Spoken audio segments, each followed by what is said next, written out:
Esta doctrina, la doctrina del juicio final, una doctrina que nos encanta a todos, amén. Muy pocos me han preguntado, me han dicho, hermano, hable por favor del juicio final, hermano, y de la condenación. No, hermanos, es un tema que no nos gusta, ¿verdad? No que no nos guste, sino nos sentimos un poquito, ¿verdad?, incómodos porque en realidad, ¿verdad?, no quisiéramos que esta vida terminara. Claro, quisiéramos que el pecado terminara, la maldad, pero no quisiéramos que la vida terminara. Es por eso que el Señor nos ofrece vida eterna. Continúa una vida, pero ahora sí sin maldad, sin pecado, ¿verdad? Pero amados, es necesario hablar de toda la doctrina, de toda la enseñanza, de todo lo que la palabra de Dios nos invita a saber. ¿Para qué? Para que estemos preparados, para que estemos listos, para que no nos tome por sorpresa, amados, como ladrón en la noche, ¿verdad? Y entonces seamos pues perdidos, sorprendidos. Vamos a Hebreos capítulo 9, donde vamos a basar el día de hoy esta enseñanza. Hebreos capítulo 9, versos 27 al 28. La carta a los Hebreos capítulo 9, versos 27 y 28.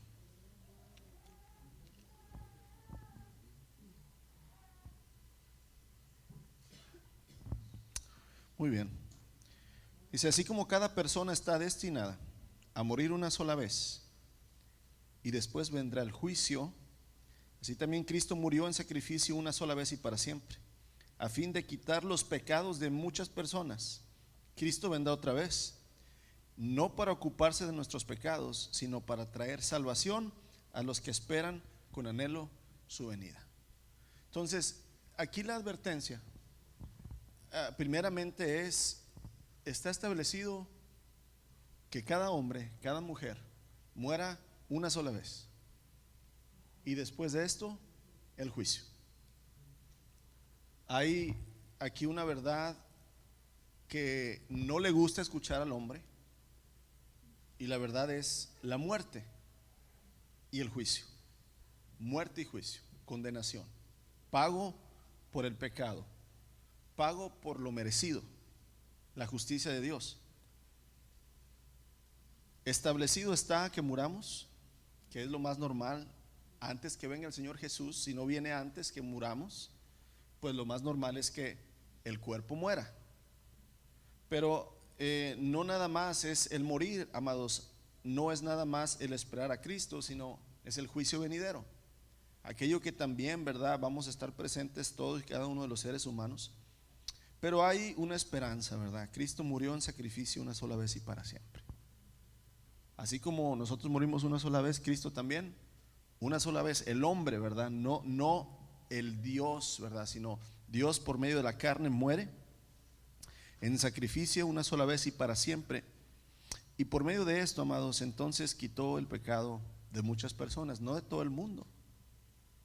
Él puede quitar el pecado de todo el mundo, mas no quitó el pecado de todo el mundo, sino de aquellos que se arrepintieron, volvieron a Él y obedecieron su palabra. Por eso dice, a fin de quitar los pecados de muchas personas. ¿Por qué no dice de todo el mundo? Porque en realidad, ¿verdad?, no todo el mundo y no la mayoría le escogió como Señor y Salvador. Cristo vendrá otra vez, pero no para ocuparse de nuestros pecados. Ya cuando el Señor venga, ya no va a traer misericordia, ya no va a traer esperanza, sino va a traer juicio y salvación a los que creímos, ¿verdad?, en Él. Amén. Amados, ¿qué es el juicio final? Porque luego confundimos mucho, ¿verdad?, la segunda venida, el Armagedón, el rapto, y enredamos, ¿verdad?, muchas diferentes doctrinas, que algunas son, ¿verdad?, otras no. Pero vamos a hablar lo que es el juicio final, el día del juicio, ¿verdad? La Biblia nos dice claramente que habrá un día del juicio, el final de la historia como la conocemos en este cuerpo, ¿verdad?, en esta creación. Es el examen final, ¿verdad? Es aquel día en que todo será revelado, toda la verdad saldrá a la luz, toda la gloria, el poder, la santidad, la pureza de nuestro Señor será revelada. Y entonces Él hará justicia, Él hará juicio a cada uno de los que vivieron en esta tierra desde Adán, ¿verdad?, hasta el final, también a los ángeles, también, ¿verdad?, a las potestades. Todo, ¿verdad?, tendrá que ser juzgado. Nuestras acciones, nuestras palabras, nuestros pensamientos, todo será juzgado, amados. Todos rendiremos cuentas a Dios. ¿Te imaginas estar delante de la presencia del Todopoderoso? Que Él te esté hablando y se esté dirigiendo a ti. ¿Cómo podemos ver? ¿Cómo podemos estar delante de Él de pie? Solo hay una manera, y esa es por medio del Hijo. Por medio del Hijo. Pero aquel, amados, que no tiene al Hijo, no podrá soportar estar de pie delante del Señor. Por lo tanto, ¿verdad?, necesitamos pedirle al Espíritu que nos revele en su palabra: Señor, ¿qué es lo que yo necesito continuamente estar haciendo? Ya sabemos que nos debemos de arrepentir, ya sabemos que debemos, ¿verdad?, de confesar nuestros pecados a Dios, ya sabemos de que debemos confesarle a Él como Señor, pero hay más allá, hermanos. Estamos viviendo una vida en Cristo, no una entrega a Cristo una vez y luego de ahí ¿qué? Sí, te entregaste a Cristo, doblaste tus rodillas, lo confesaste, te bautizaste, te arrepentiste, pero de ahí hacia adelante, hasta que el día del juicio venga o hasta que tu vida en este mundo acabe, ¿qué debes estar haciendo continuamente para evitar, amados, el castigo en ese juicio? Y vemos al apóstol Pablo en el libro de los Hechos. Si quieren ir al libro de los Hechos, capítulo 17, por favor, que prácticamente la predicación del apóstol Pablo, amados, a los gentiles, a los que no conocían, ¿verdad?, las leyes del Señor, los que no conocían, ¿verdad?, los principios de la enseñanza del Dios Todopoderoso, Pablo siempre les instaba a arrepentirse, les presentaba a un Dios que ellos no conocían y les decía el por qué por qué deberían de creer en este Dios y por qué deberían hacer lo que este Dios dice. Y el apóstol Pablo, fíjense cuál es el contexto, cuál es el tipo de historia que está pasando. El apóstol Pablo, ¿verdad?, va a Atenas y se reúne una gran multitud de filósofos. Filósofos son aquellas personas que estudian, ¿verdad?, los pensamientos, la filosofía, el cómo piensa el hombre, el cómo actúa el hombre, ¿verdad? Y a los griegos les encantaba eso. Entonces se reúnen todos en un auditorio muy grande llamado, ¿verdad?, o la palabra de Dios dice Areópago, y Pablo les está hablando, pero entiendan, era una audiencia que no conocía a Jehová, ¿verdad?, a Yahweh, al Dios Todopoderoso. Y Pablo, ¿verdad?, dentro de su discurso, ya casi terminando, dice: en la antigüedad Dios pasó por alto la ignorancia de la gente acerca de estas cosas. ¿Qué cosas, amados? ¿Qué es lo que Pablo les había estado hablando? Y prácticamente si tú empiezas a leer, ¿verdad?, hacia atrás algunos versos, el apóstol Pablo, ¿verdad?, por ejemplo, verso 24, Él es el Dios que hizo el mundo y todo lo que hay en él. Estos filósofos pensaban y debatían entre ellos: ¿cuándo empezó el mundo? ¿Qué Dios hizo el mundo? ¿Zeus? ¿Cuándo? ¿Cómo? Todo lo que ellos pensaban, Pablo, hermanos, les estaba hablando acerca de este Dios poderoso. Y entonces Pablo también les habla del pecado, ¿verdad? Pablo les habla de la idolatría, entre muchas otras cosas, religiones que ellos tenían. Inclusive Pablo aprovechó la religión de los griegos. Cuando Pablo vio que había tantos dioses que ellos tenían un Dios para todo, hermanos. Un Dios del dinero, un Dios del amor, un Dios de la fertilidad, un Dios de la lluvia, un Dios del sol, un Dios de la guerra, un Dios de la paz. Tenían dioses de todo, y inclusive había un altar que decía al Dios no conocido. Dijeron, por si se nos pasa un Dios, aquí hay un altar al Dios no conocido, decía la inscripción. Pablo, en la sabiduría de Dios, dice: de ese Dios que ustedes no conocen es el que yo vengo a hablarles. Y como ellos querían conocer todo, entonces se reunieron. Y Pablo aprovechó, hermanos, aprovechó eso. Entonces, continuamos, ¿verdad? Pablo le está hablando de todo esto. Entonces, regresamos al verso 30. En la antigüedad Dios pasó por alto la ignorancia de la gente acerca de estas cosas, pero ahora Él manda que todo el mundo en todas partes se arrepienta de sus pecados y vuelva a Él. Y luego viene el por qué.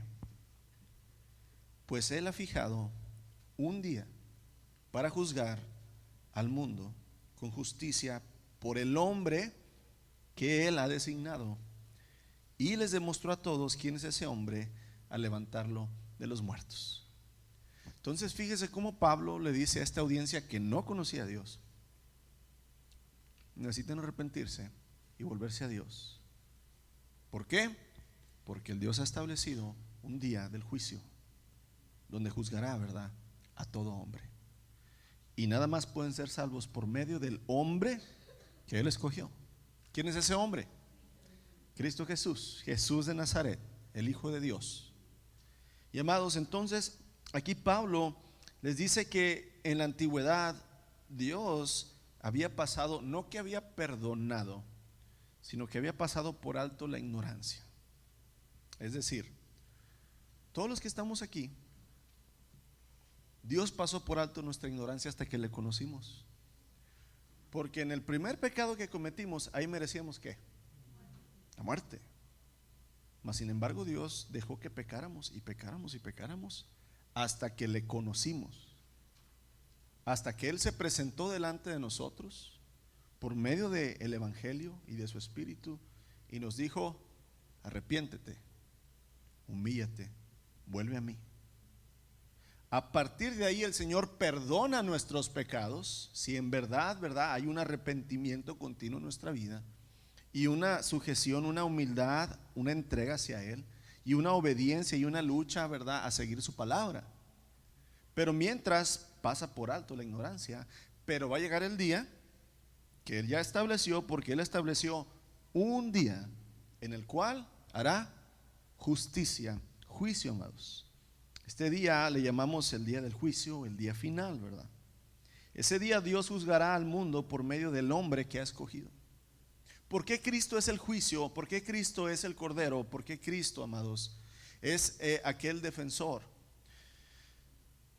Recordemos, Adán, el Hijo de Dios, no pudo cumplir con lo que Dios le pidió que hiciera.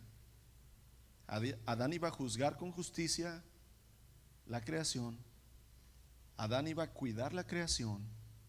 Adán iba a ser el sacerdote y también el gobernante de la creación. Pecó y no pudo cumplir. Luego viene el hijo Israel, el pueblo. Pasó lo mismo. Iba a ser la nación escogida por Dios. Iban a ser la nación, que iba a resplandecer la gloria de Dios, su justicia, su santidad. No pudieron, pecaron. Y entonces tuvo que venir el Mesías, el ungido, el escogido de Dios. Tuvo que venir, tomar forma de hombre, vivir entre nosotros, ser tentado en todas las cosas, pero en ninguna de ellas fallar. Y como murió sin pecado, entonces Él tiene el derecho como hombre y como Dios de juzgar. Yo no puedo juzgar nada, no me puedo poner como mejor que ninguno de ustedes, porque al igual que ustedes yo he pecado. Pero aquel que no pecó, hermanos, él sí puede, con toda autoridad. Él puede juzgar a todo el mundo, porque él jamás, ¿verdad? Jamás pecó.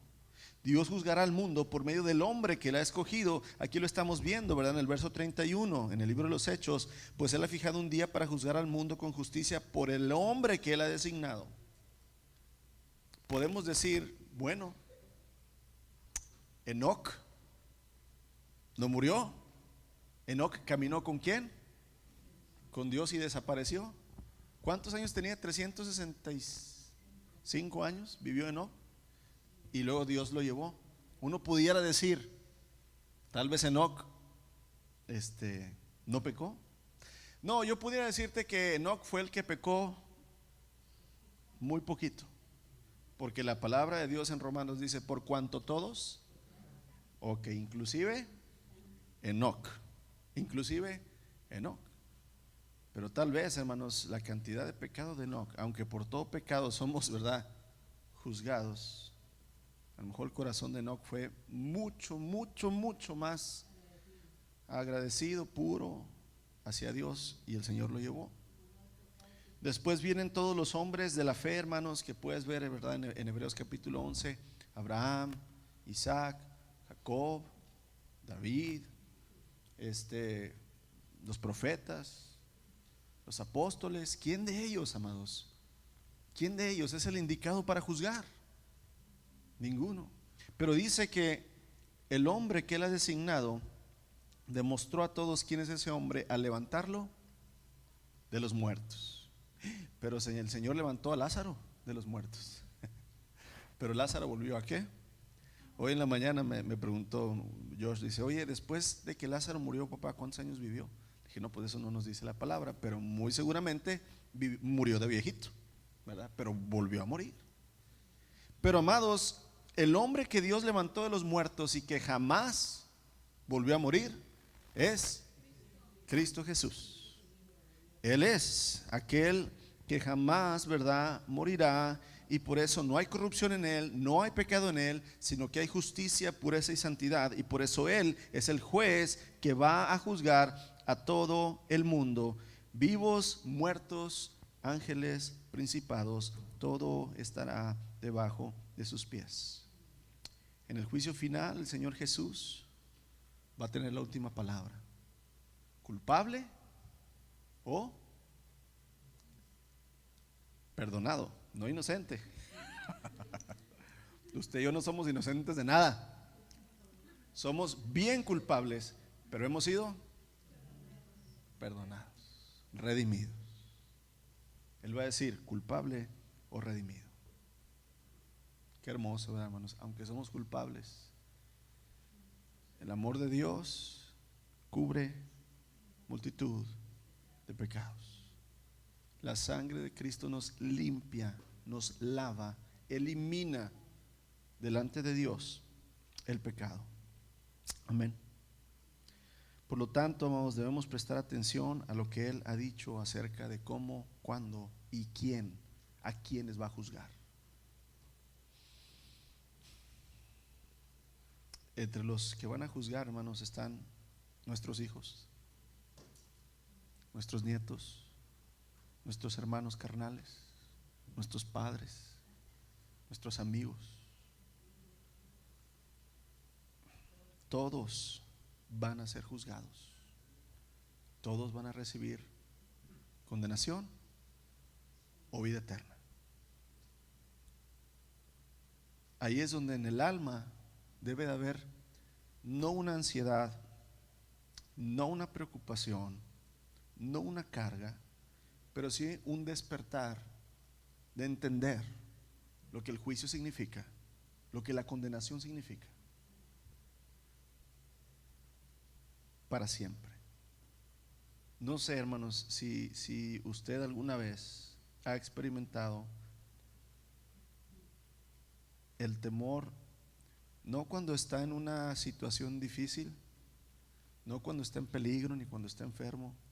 Simplemente, hermanos, al estar meditando, de repente entra un terror en usted.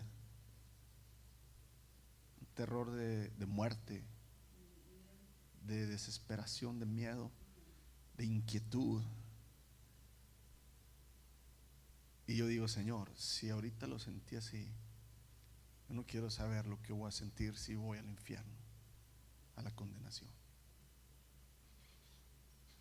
Cuando vas al capítulo 19, a ver, de Éxodo, creo que es de Éxodo.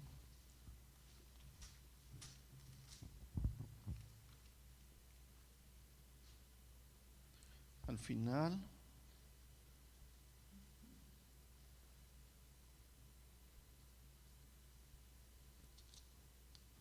o no, 20, verso 18. La presencia del Señor baja en el Sinaí. Todo el pueblo está frente al monte Sinaí. Hay fuego, hermanos. Hay tinieblas en el monte. Hay truenos, hay rayos. La presencia del Todopoderoso está manifestada ahí. El pueblo lo está oyendo y está viendo. La tierra está temblando. Imagínense toda la escena, ¿verdad? El Señor empieza a dar los 10 mandamientos, empieza a hablar la ley. Verso 18, Éxodo 20, 18. Cuando los israelitas oyeron los truenos y el toque fuerte de cuerno de carnero, o sea, una trompeta celestial, hermanos, estaba sonando, y vieron los destellos de relámpagos y el humo que salía del monte, se mantuvieron a distancia, temblando de miedo. Temblando de miedo. No sé si usted ha visto una persona temblar de miedo. No en las caricaturas, no en la televisión, hermanos. Físicamente, no sé si usted ha visto una persona cuando está llena de pavor. ¿La ha visto? Yo lo he visto. Es algo, le da a uno, también le pasa a uno el miedo, bueno, donde la persona no se puede controlar. Y entonces, verso 19, entonces el pueblo le dijo a Moisés: háblanos tú y te escucharemos, pero que no nos hable Dios directamente, porque moriremos. Pero Moisés le dice: no tengan miedo. Le respondió Moisés: porque Dios ha venido de esa manera para ponerlos a prueba y para que su temor hacia Él les impida pecar. ¿Por qué el Señor, amados, le infunde temor a su pueblo? ¿Por qué le infunde miedo? No es un miedo de que nos vaya a tratar mal. No es un miedo que nos vaya a hacer algo malo. En realidad es un temor y un reconocimiento al poder, a la gloria, a lo que Él representa. Y es precisamente, amados, lo que el Espíritu Santo hace en la vida de aquellos que ha redimido. No que vivimos en miedo, no que vivimos aterrorizados, sino que nos hace experimentar un temor de muerte y separación, para que eso nos impida irnos o alejarnos del camino. Y entonces, ¿verdad?, estar firmes en el Señor. Porque cuando estás en el Señor hay paz, hay gozo, hay esperanza. Pero fuera de Él, ¿verdad?, hay terror. El Señor viene y viene a impartir, ¿verdad?, su última palabra. Él va a decidir el destino de cada persona. Él es el que va a decir: vas a entrar a mi gloria o vas a ir al lago de fuego. Muchos creen que tienen el cielo ganado. Muchos creen que por las obras que han hecho, que por la posición que tienen, ser predicadores, misioneros, maestros de la palabra, hijos, nietos de líderes de la iglesia, por el conocimiento que adquirieron, por las buenas obras que hicieron en el nombre de Jesús, por poderes que manifestaron en el Espíritu, muchos creen que tienen el cielo ganado. Pero la única manera, amados, que podemos estar en la seguridad de Cristo, en que Él nos ha por gracia dado la entrada al reino celestial, es permaneciendo fieles a su palabra. La manera que tú te aseguras el cielo, hermanos, es como dijo Pablo: no pretendo haberlo ya alcanzado, sino que prosigo a la meta. O sea, es decir, Señor, yo sé que tienes misericordia, yo sé, Señor, que tú has dado la vida eterna y que tú me has perdonado, pero Señor, yo necesito continuar fiel hasta la muerte. Necesito seguir día a día, Señor, buscándote, tu presencia, obedeciendo tu palabra, Señor, amando, sirviendo, llenándome de ti, porque tú eres al final quien va a decidir a dónde vamos cada uno de nosotros. Seguridad ahí en Cristo, hermanos. Cristo es el camino, Cristo es la verdad, Cristo es la vida. No dude de ello. Dude de usted, no del Señor. Siempre, ¿verdad? Siga, no pare, busque, llénese más de Él. Prestemos atención a sus palabras, prestemos atención a lo que los profetas, amados, nos dijeron para estar preparados. ¿Qué sucederá ese día? ¿Qué sucederá ese día que venga el Señor? Vamos a ver, ¿verdad? Primeramente en Malaquías, vamos a ver dos porciones de la palabra. Malaquías, el último libro del antiguo pacto, del Antiguo Testamento, y luego vamos a ver el último libro del Nuevo Pacto, ¿verdad? Del Nuevo Testamento, y vamos a ver que los dos concuerdan, y de esa manera podemos tener seguridad de qué sucederá ese día. Malaquías capítulo 4, verso 1. El Señor de los ejércitos celestiales dice: el día del juicio se acerca, ardiente como un horno. En aquel día el arrogante y el perverso serán quemados como paja, serán consumidos desde las raíces hasta las ramas. Sin embargo, para ustedes que temen mi nombre, se fijan que no nada más dice para ustedes que aman mi nombre. Para ustedes que temen, ¿qué leímos en Éxodo? Temor. Sin embargo, para ustedes que temen mi nombre, se levantará el sol de justicia, con sanidad en sus alas. Saldrán libres, saltando de alegría como becerros sueltos en medio de los pastos. El día que yo actúe, ustedes pisotearán a los perversos como si fueran polvo debajo de sus pies, dice el Señor de los ejércitos celestiales. Pero acuérdense de obedecer la ley de Moisés, mi servidor, todos los decretos, ordenanzas que le entregué en el monte Sinaí para todo Israel. Miren, les envió al profeta Elías antes de que llegue el gran y terrible día del Señor. Sus predicaciones harán volver el corazón de los padres hacia sus hijos y el corazón de los hijos hacia sus padres. De lo contrario vendré y haré caer una maldición sobre la tierra. Vayamos a Apocalipsis capítulo 20. Hay juicio para el perverso, pero hay salvación y libertad para aquellos que temen, ¿verdad?, el nombre de Dios. Vayamos a Apocalipsis capítulo 20, versos 11 al 15. El apóstol Juan, en la visión que le está dando el Señor Jesucristo: y vi un gran trono blanco y al que estaba sentado en él. La tierra y el cielo huyeron de su presencia, pero no encontraron ningún lugar donde esconderse. Vi a los muertos, tanto grandes como pequeños, de pie delante del trono de Dios. Los libros fueron abiertos, entre ellos el libro de la vida. A los muertos se les juzgó de acuerdo a las cosas que habían hecho, según lo que estaba escrito en los libros. El mar entregó sus muertos, y la muerte y la tumba también entregaron sus muertos, y todos fueron juzgados. ¿Quiénes? Todos, según lo que habían hecho.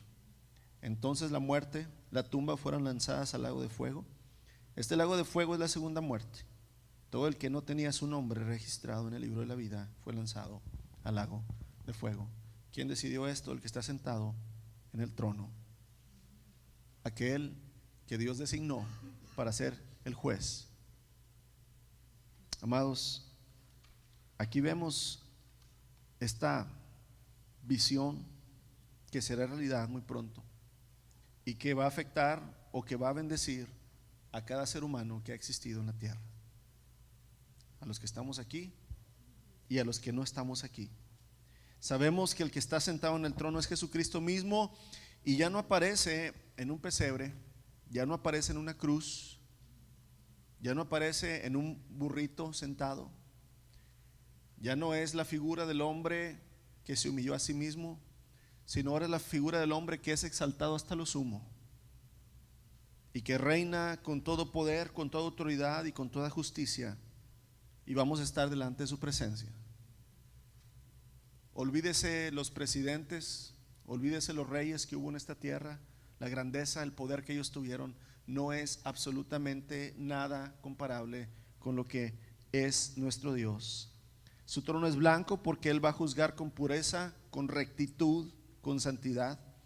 Aquí en la tierra, hermanos, la justicia se pervierte. No tenemos una justicia santa, pura, buena, pero Él es el justo, Él es el puro, Él es el santo, Él es perfecto. Él no puede ser sobornado, Él no puede cambiar porque es el mismo ayer y hoy y por los siglos. Nuestras lágrimas no lo van a cambiar. Nuestras buenas obras en la tierra no lo pueden cambiar.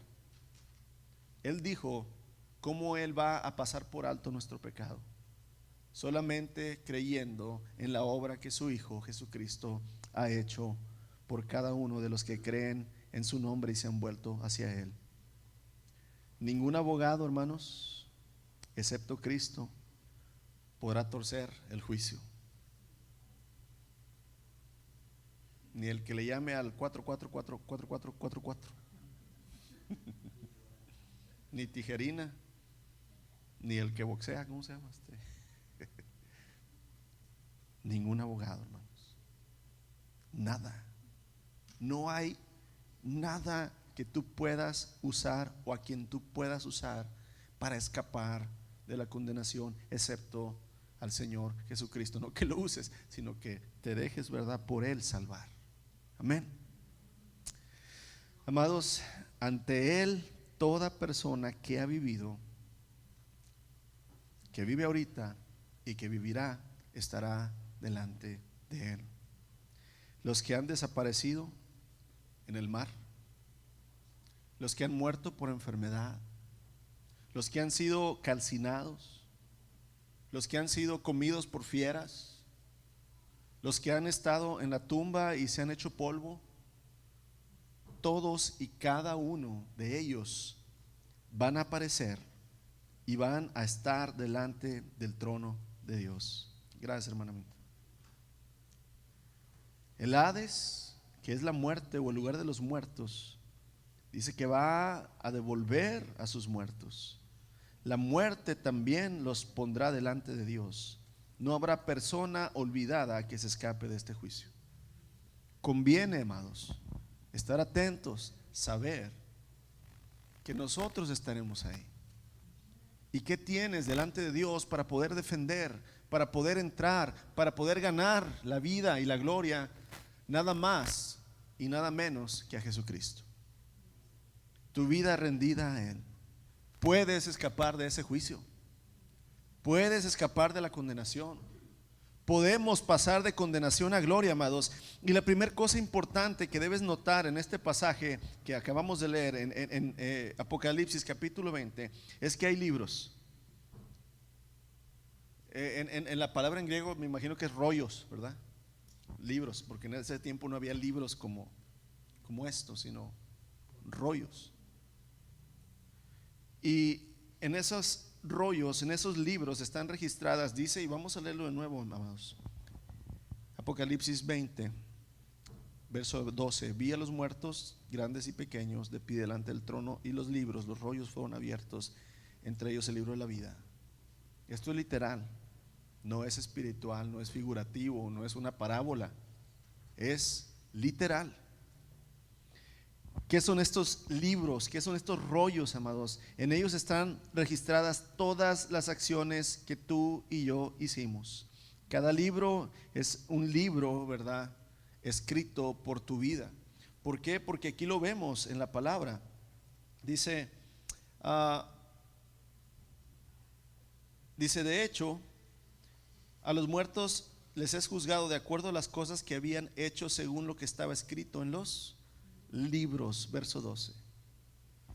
Qué impresionante, amados, conocer y entender que en el cielo hay un libro de tu vida.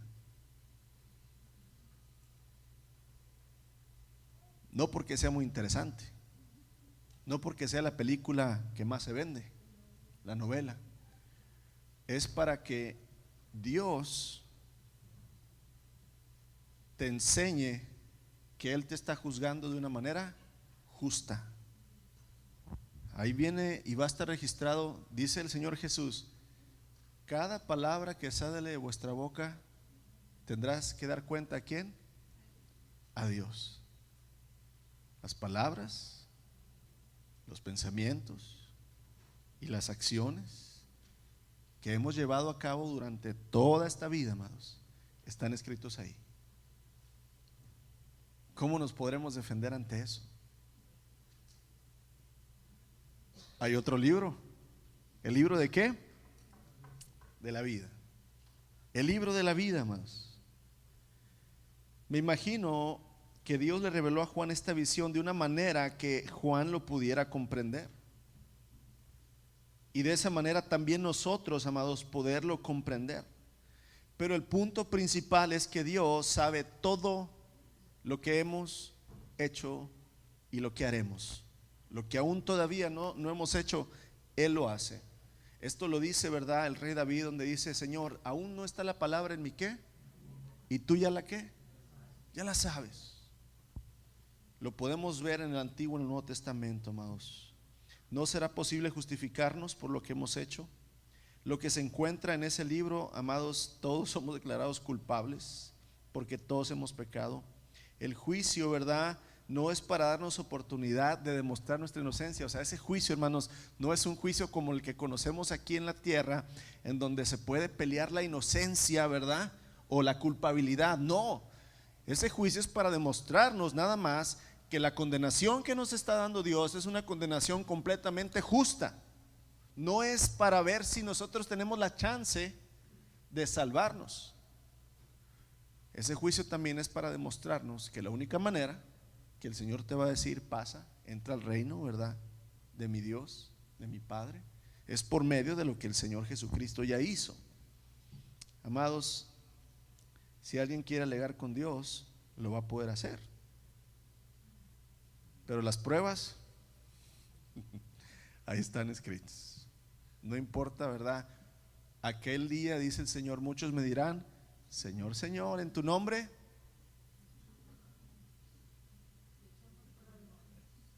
no los conozco. Hacedores de maldad, al lago eterno preparado para Satanás y sus ángeles. Podrás decir lo que tú quieras, pero el Señor va a decir: no estás en el libro de la vida. La única forma, hermanos, de salir sin condena de ese juicio no está en los libros de nosotros donde están registrados nuestros hechos. Esos libros nada más nos condenan. La única forma de salir es que nuestro nombre esté escrito en el libro de la vida. No lo puedes escribir tú, no depende de ti. Dice que ese nombre ha estado escrito desde antes de la fundación del mundo, porque Dios lo sabe. Quien quiera discutir, hermanos, ahí está la Biblia, ahí está Dios. Él sabe. Los nombres que están escritos en el libro de la vida fueron escritos por el Cordero de Dios desde antes de la fundación del mundo. Si tú estás escrito en ese libro, no es porque pudiste andar en el mundo y pecar y Él te salvó por misericordia, ¿verdad? Es porque Él te escogió en su total soberanía, te llamó, tú acudiste a ese llamado, tú creíste, te arrepentiste, confesaste, te volviste a Él, luchaste contra el pecado, obedeciste. No es nada más salvo, siempre salvo. O cuando yo quiera, rapidito antes de morirme: Señor, perdóname todos mis pecados, Señor, yo quiero en ti, Señor, ya me voy al cielo. Que no le dijo, ¿verdad?, al que estaba ahí en la cruz: Señor, acuérdate de mí cuando estés en tu gloria. Hoy te digo que es toda una clase para hablar de esa frase, hermanos. Todo el mundo En lugar de escuchar la advertencia, arrepiéntanse, hoy es el día. Todos quieren hacer el ejemplo de ¿quién? Del ladrón. Ahí cuando me esté muriendo. No, amados, el nombre que está escrito en los libros de la vida, Él lo escribió desde antes de la fundación del mundo. Gloria a Dios, si en su misericordia, hermanos, tú y yo hemos sido escogidos. Gloria a Dios, porque estaremos para siempre con Él, por lo que Él hizo y por lo que nosotros creímos y nos sujetamos a Él obedeciendo. Y recalco mucho esto, porque no quiero que me malentiendan. El hermano dijo que si ya estás escrito ahí, pues no importa que te mueras pecando y que... No estoy diciendo eso. Hay todo un proceso y hemos hablado mucho de esto, amados. Predestinación, salvación, elección. Hay muchas doctrinas que hemos hablado los miércoles. Si hay duda en ti, ven, vamos a hablar con la palabra, porque lo que menos debe haber en los hijos de Dios es duda respecto a la salvación que el Señor nos ha dado. Amén. Amados, los que están escritos en el libro de la vida son los que el Señor, ¿verdad?, ha llamado, se han arrepentido de su pecado, han hecho a Cristo su Señor, han seguido a su Salvador, ¿verdad? Lo han hecho Rey de sus vidas, se han humillado, ¿verdad? Se han sometido a Él, lo han obedecido, han estado luchando contra el pecado. Y este Rey, ¿verdad?, ha tenido misericordia de ellos y los ha puesto de condenación a bendición y gloria. Amén. Y debemos enseñar esto a las personas. No es las buenas obras que tú hayas hecho, no es, ¿verdad?, de quién eres hijo, no es, ¿verdad?, tu herencia religiosa. Es el Señor el único que puede decidir, el que te salva o tú mismo, ¿verdad?, te condenas. ¿Qué sucederá, amados, con los que no tengan su nombre escrito en el libro de la vida? Es muy claro, muy triste. Lo vemos ahí. Dice: todos los que fueron juzgados según lo que habían hecho fueron lanzados al lago de fuego. Todo el que no tenía su nombre registrado en el libro de la vida fue lanzado al lago de fuego. Apocalipsis 20:15. Ahí nos debe dar temor, hermanos. Ahí nos debe dar temor. Vuelvo a repetir, no dudando de la salvación de Cristo Jesús, sino de donde estoy parado yo hoy. ¿Dónde estoy parado? ¿En qué estoy creyendo? ¿En dónde he puesto mi fe? ¿Qué es lo que estoy haciendo? ¿Estoy haciendo buenas obras por mí? ¿Estoy haciendo buenas obras para sentirme bien y para ganarme el cielo? ¿Dónde estoy, amados? Tenemos que escoger, tenemos que decidirnos, tenemos que entregarnos de lleno en qué parte vamos a estar en aquel día. ¿Qué pasará con los que estamos escritos en el libro de la vida? Hay muchas cosas que van a suceder al final. Vayamos rápidamente a 2 Corintios, amados. Voy terminando ya. Capítulo 5. 2 Corintios, capítulo 5.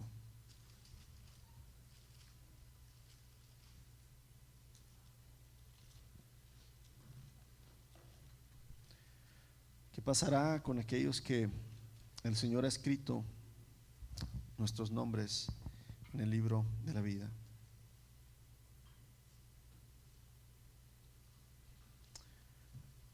El apóstol Pablo, ¿verdad?, les está hablando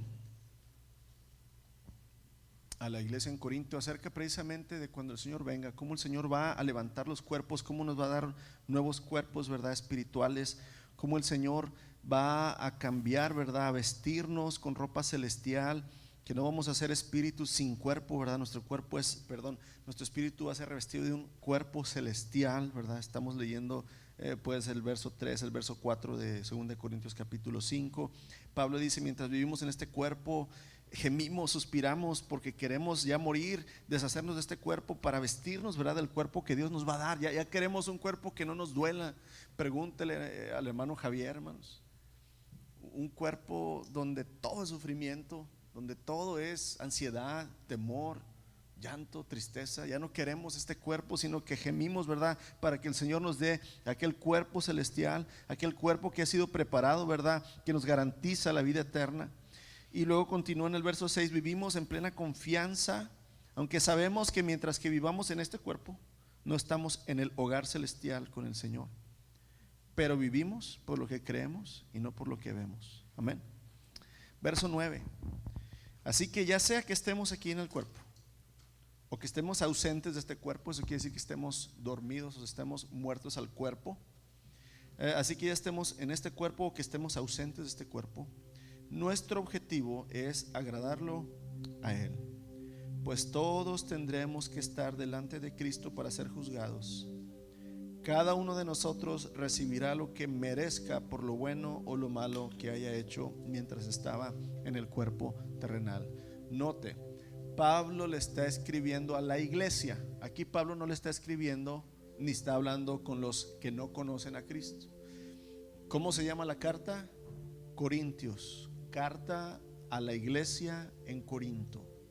Pablo le está hablando a los que se han entregado, a los que dicen ser hijos de Dios. Por eso note lo que está diciendo aquí. Dice Pablo, verso 10: todos tendremos que estar delante de Cristo para ser juzgados.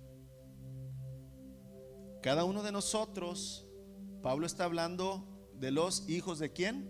De Dios. No dice todo el mundo recibirá, dice cada uno de nosotros recibirá lo que merezca por lo bueno o malo que haya hecho mientras estaba en este cuerpo terrenal.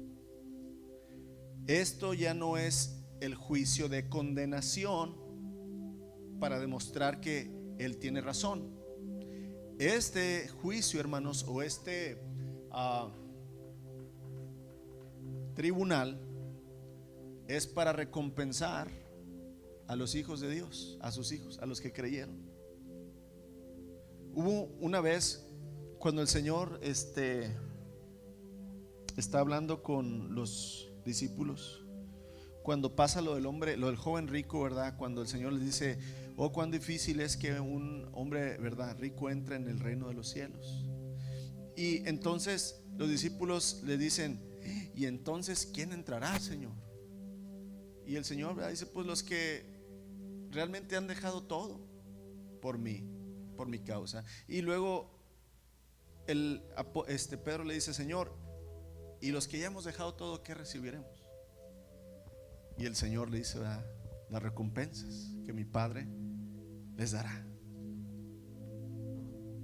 Mira, nuestro Dios es un Dios tan dadivoso, tan magnífico, tan glorioso, amados, que no le basta nada más con darnos la entrada a su reino. Es un Dios que todavía, aparte de la vida eterna y de su presencia, que es lo más maravilloso que podamos tener, Él aún, amados, nos da de sus riquezas en el cielo. Nos da algo de honor, nos da algo de gloria, no para presumir a los demás, sino para honrarse a ¿quién? Él mismo.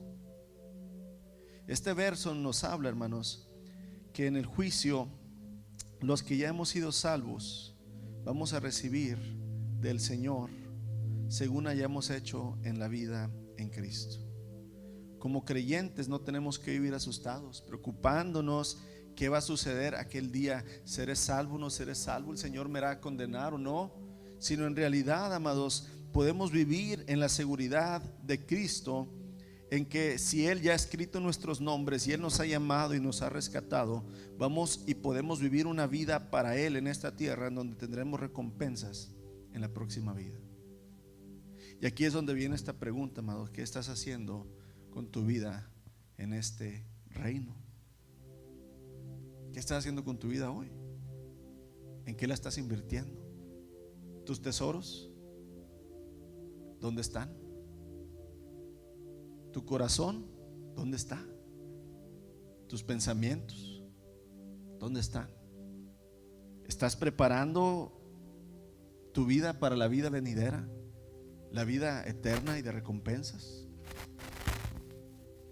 ¿En qué dirección vas? ¿Al juicio o a la gloria? Y aquí tenemos que ser sabios en el Espíritu, hermanos, y entender por qué el Señor nos hablaría del juicio final, por qué el Señor nos advierte, por qué no nos dice cuándo, que eso sería lo mejor para nosotros. No, nada más nos dice que sucederá. Y lo hace, amados, para que nosotros estemos despiertos, para que estemos conscientes de lo que va a pasar. Pero depende de lo que tú vives hoy, el destino que va a suceder. No te esperes hasta que lleguen los últimos tiempos. No te esperes hasta que ya estés muy enfermo. No te esperes cuando ya parece que el Señor está cerquita por venir. Hoy, el día es hoy. ¿Qué decisión vas a tomar? ¿Qué camino vas a tomar, amados? ¿Estás preparado para el juicio? Quédate con esa pregunta. ¿Estoy preparado, Señor, para estar delante de ti aquel día? ¿Estoy listo, Señor, para ser juzgado? Señor, en realidad mi vida está rendida a ti. Mi corazón, mis pensamientos, estoy rendido a ti, Señor. Si es así, continúa, como dice Pablo, prosigo a la meta, sigue adelante, con seriedad, con compromiso hacia el Señor. Si no es así, amados, si no estás rendido, si no estás humillado, empieza hoy. Señor, aquí estoy. Sálvame, rescátame, Señor, de ese día. Señor, dame tu misericordia. Padre, pues tu palabra es clara, Señor. Tendremos que algún día estar frente de ti antes de entrar al reino, Señor. Y tú juzgarás.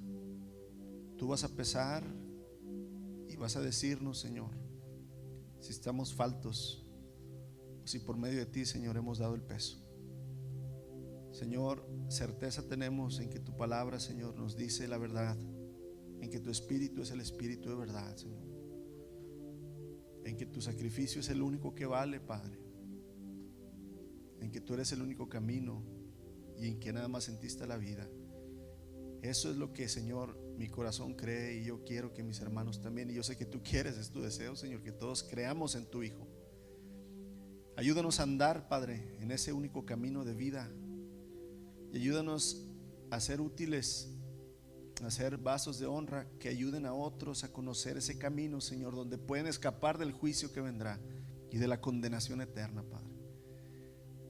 Si aquí, Señor, tus hijos aún no están seguros, Padre, muéveles con tu Santo Espíritu, Señor, sus pensamientos, sus corazones, Padre, y llámalos a estar, Señor, humillados a ti.